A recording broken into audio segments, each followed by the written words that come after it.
What's going on, guys? Welcome back to my channel. The video today is the movies are coming for the month of June. This is where I give you an early preview of what brand new films you could possibly find at your local movie theater the following month.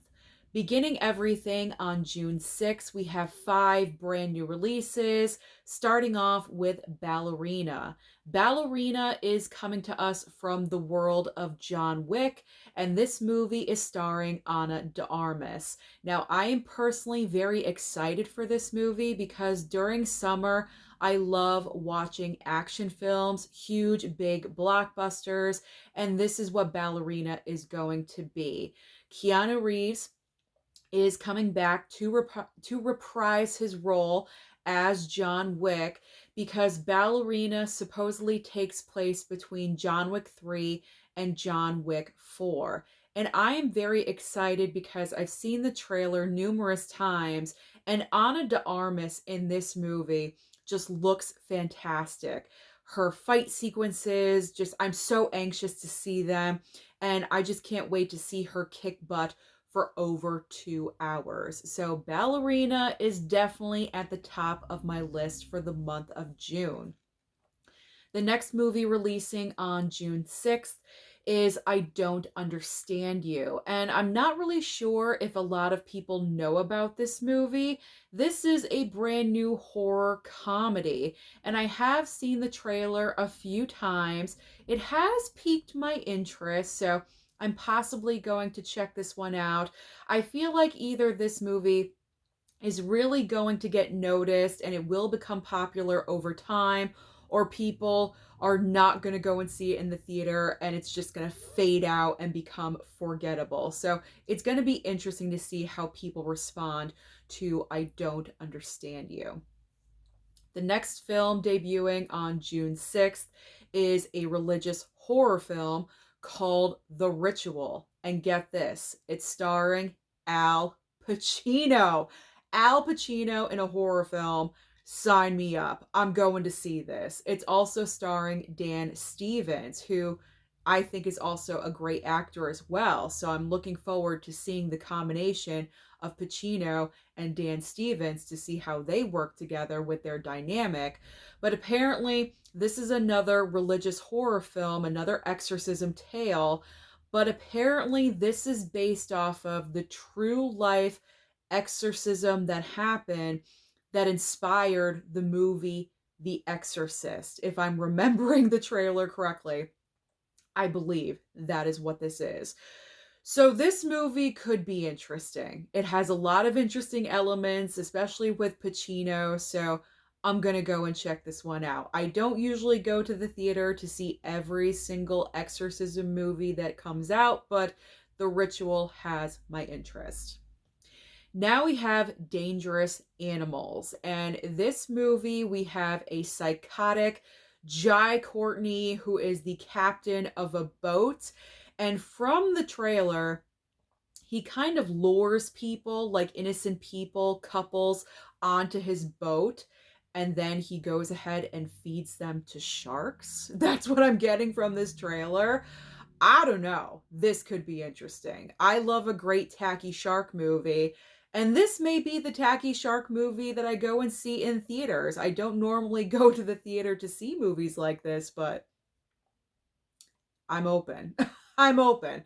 So this is a strong possibility, and there's a shot right at the end of the trailer with a huge, gigantic shark, and it's kind of pulling me in, I do have to admit. So I may go check out Dangerous Animals just to see what it's all about. Very simple, but I want to see it. All right, the final new release of June 6th is called The Life of Chuck. And pretty much this is a straight up drama starring Tom Hiddleston. And I may go check out this movie as well because I have been hearing that the chatter is starting for award season. It is a little bit early, but the chatter is always there.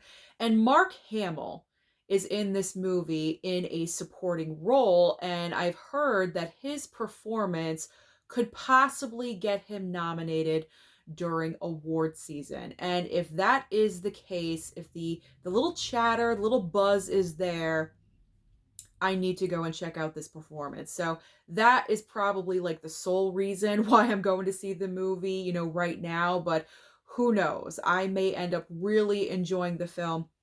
I haven't seen too much as far as advertising. I've seen the trailer a couple of times, but the award season chatter, that's why I'm interested in going to see The Life of Chuck. Now let's move on to June 13th.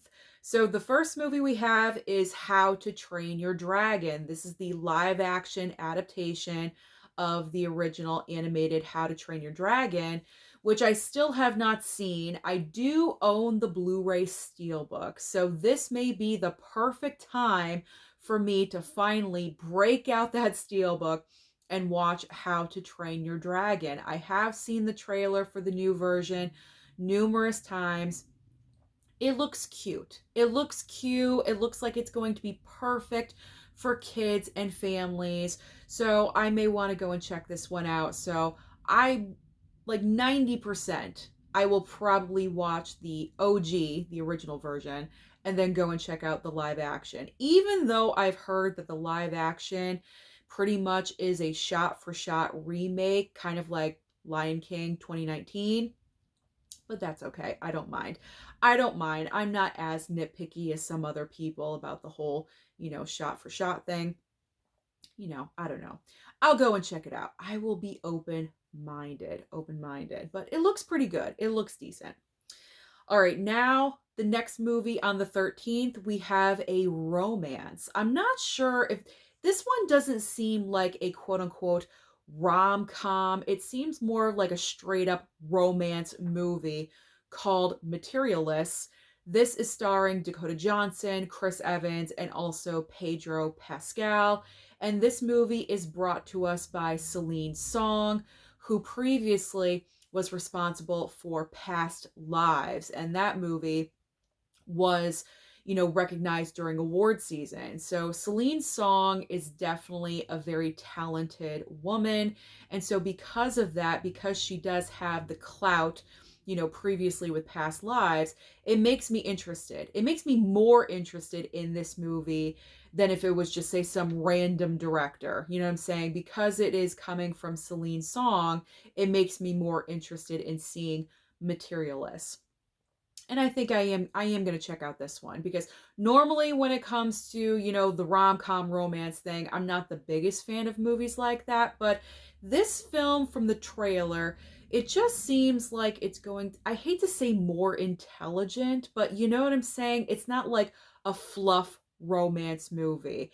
I'm thinking there's layers of emotion in this film, and it just looks like a different kind of romantic movie from the trailer. So I will go and check it out. I'll go and check it out. I'll support Chris Evans in a completely different role because with Chris Evans, he's either a hit or a miss at the box office. So I want to support Chris Evans wherever I can. So I'll go and check it out. All right, the last movie, big release on the 13th we have is called The Unholy Trinity. And this is a brand new Western starring Pierce Brosnan and also Samuel L. Jackson. Quite a matchup there. Quite a matchup with Pierce Brosnan and Samuel L. Jackson. But I did see the trailer for this movie, I think just one time. I gotta be honest, it didn't really grab my attention too much. It wasn't an outstanding trailer, like, oh, I've got to see that. It didn't really do that for me. I'm not really sure if it's because it is a Western. It's not a go-to genre for me, as you guys know. So maybe that's the reason why. It kind of seems more like a streaming film to me, I do have to be honest.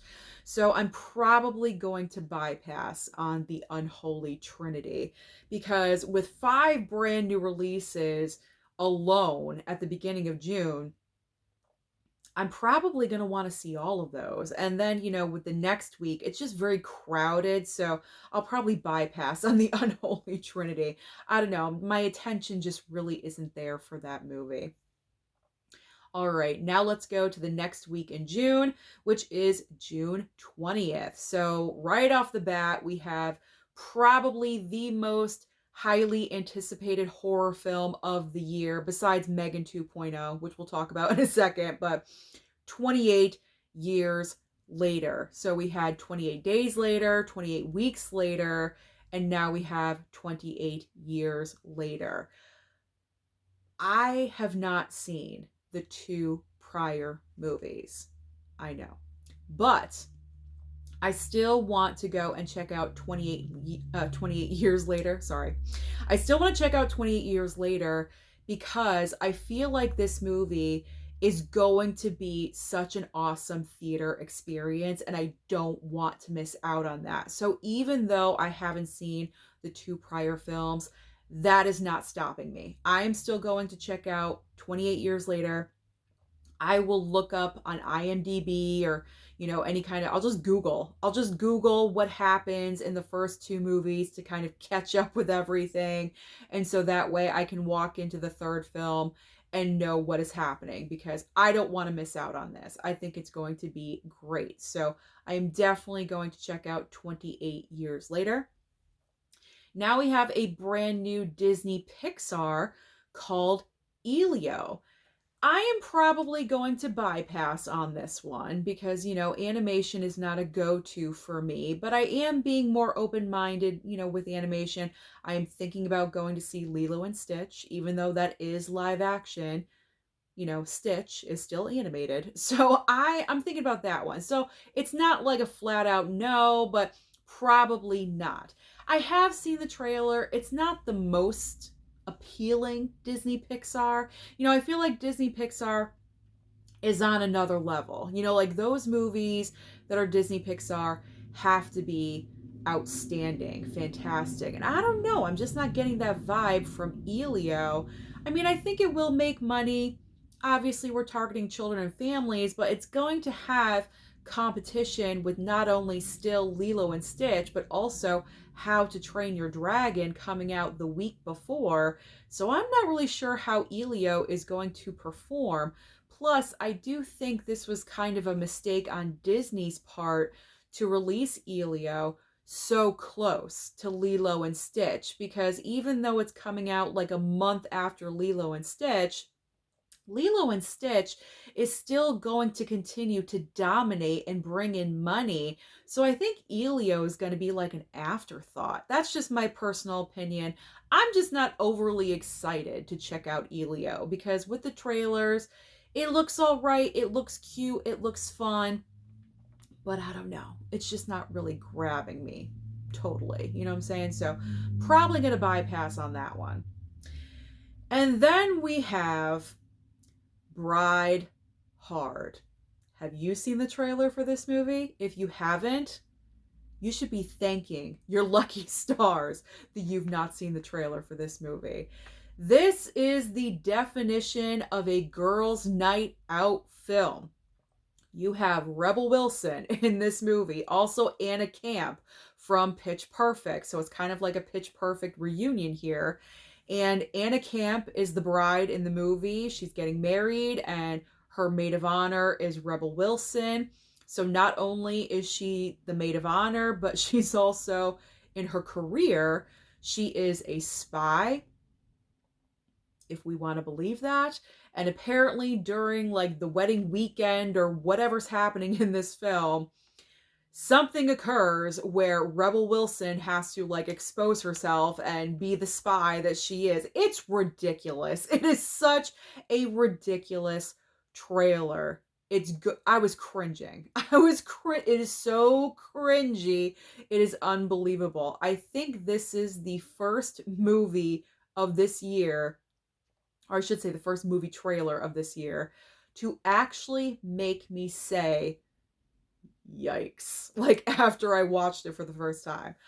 I have no idea what the reaction is going to be to this movie. I personally don't think it's going to do well at the box office because all the competition, I think 28 years later, is going to blow this movie out of the water. But at least it's counter programming. At least it's counter programming. You have the guys going to 28 years later, and the girls can go to Bride Hard. I'm going to be over with the guys watching 28 years later.